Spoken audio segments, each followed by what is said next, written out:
67% of all cat owners say the same thing. I didn't choose her. She chose me. A 2024 survey with thousands of participants. Not an isolated case. 67% of these people also describe the meeting as inevitable. She was waiting for me. Not, I chose her by chance. She was expecting me, even before. That is not a romantic feeling. That is a pattern that repeats itself 67 times in 100 cases. And today I'll explain to you what's behind it. Biologically, quantum mechanically, real. Elena from Munich told me how Tito came into her life. She had just separated, 3 months after a long marriage. Completely devastated. A friend took her to an animal shelter. Just to look, he said. Elena had no intention of taking a cat with her. She was actually against cats. Tito was in a cage way in the back. He wasn't the cutest, not the loudest. As Elena walked past his cage, he stuck his paw through the bars. And that was it. No hesitation. Elena knew. That is my cat. What Elena experienced, 67 out of 100 cat owners have experienced exactly the same way. Not as a nice story. As an inner certainty that cannot be explained. The 2024 survey revealed another number that I can't let go of. 67% describe the meeting as inevitable. Not beautiful, not cute. Inevitable, like something that had to happen. That word interests me. Inevitable. Inevitable implies planning, and planning implies someone who plans. Who plans? The cat? The universe? Or a mechanism we don't fully understand yet? The answer is, at least one of these three. Probably more than one. Let's start with what we know for sure. The cat's nose. Cats have 200 million olfactory receptors. Humans have 5 million. That is not the difference between smelling good and bad. That is the difference between smelling and reading. A cat reads you with her nose before you have fully entered the room. She smells your cortisol level, your oxytocin concentration, your adrenaline curve. She smells if you are sad, if you are afraid, if you are lonely. She smells if you are the person she has been looking for. Tito smelled that the second Elena walked down the aisle. Not Elena's face, not her voice, her chemical message. The University of Lincoln has studied how cats choose humans. The result surprises anyone who thinks cats are cold or indifferent. Cats classify humans according to emotional profiles, profoundly and precisely. They don't choose the nicest one, not the quietest, the most suitable. Suitable for their own emotional profile, for what they need themselves.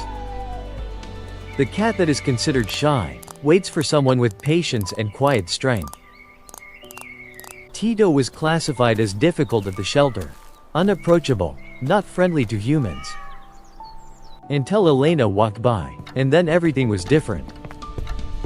Why did Tito react to Elena, and to no one else? The answer lies in an area that connects biology and quantum physics. Quantum biology, the new science of the smallest scale of life. Cat olfactory receptors work on the principle of quantum tunneling.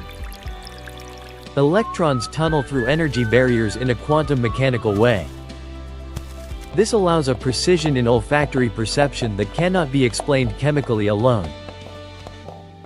Cats can detect biomarkers that no human device has been able to measure so far, including the chemical signature of loneliness, of grief, of hope. Tito smelled Elena's loneliness with a mechanism we call quantum physics. In an analysis of 300 adoption stories, a pattern became visible. Most encounters between humans and cats happen in transitional phases of life. Separation, illness, loss, job loss, life crisis. Not afterwards, right in the middle. As if the cat is waiting for the right moment, and the right moment is the hardest. That is no coincidence. Pheromones, cortisol radiation, altered posture signal crisis. A person in crisis sends out signals that are clearly readable for a cat. The cat doesn't choose the healthy person. She chooses the one who really needs her. And Elena needed Tito more than anything she could imagine in that moment. Elena told me what the first 3 months with Tito meant. Didn't heal the separation. Cats don't heal marriages. That's not their job. But Tito did something Elena hadn't expected. He didn't leave her alone when she cried. Not comforting in the human sense. Just there, body next to body. No pity, no comment, just presence. Elena told me, that was the first thing that felt right for months. Not because cats are generally good, but because Tito was exactly what she needed. The profile matched, on a molecular level, on an emotional level, simultaneously. There is something else that really fascinates me.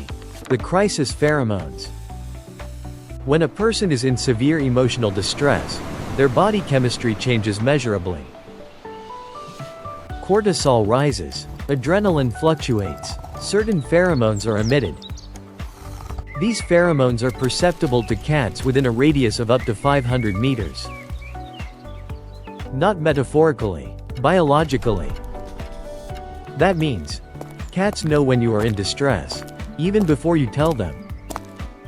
And some come, not all, but the ones that come, they come on purpose. That is attachment psychology, attachment theory, confirmed for cats in research. The cat doesn't choose the best home, she chooses the matching wound. And now I'll tell you what all this means. It doesn't mean that coincidence doesn't exist. It means that there are mechanisms that turn coincidences into meaningful encounters. Your cat, whether living or gone, was not a coincidence in your life. She read you, before the first glance, with a sense you don't possess yourself. She decided, not you.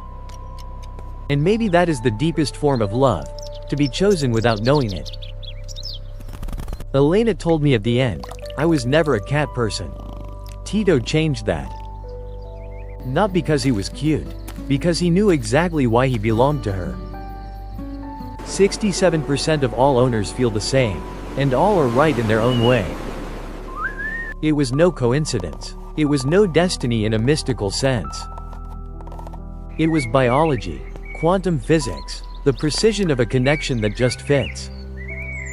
That is more beautiful than coincidence, and more real than destiny. Maybe she knew that you needed her, before you knew it yourself. That is not a question I have to ask. You have already answered it inside yourself. Think of the moment you met for the first time. Was it really a coincidence? Or was there something that didn't want to be explained? A look that lasted too long. A paw that reached out to you. That was no coincidence. That was a choice. And a choice comes from someone who evaluates, compares, and decides. Your cat evaluated you. She compared. She chose you. That is the greatest thing anyone can do for another. How many moments have we dismissed as coincidence that were none? And how many signs have we overlooked, because we were looking for something bigger? Tell me about it. Was it a coincidence, or did she choose you? Write it in the comments. Not as a theory, as your personal experience. Maybe she knew that you needed her, before you knew it yourself.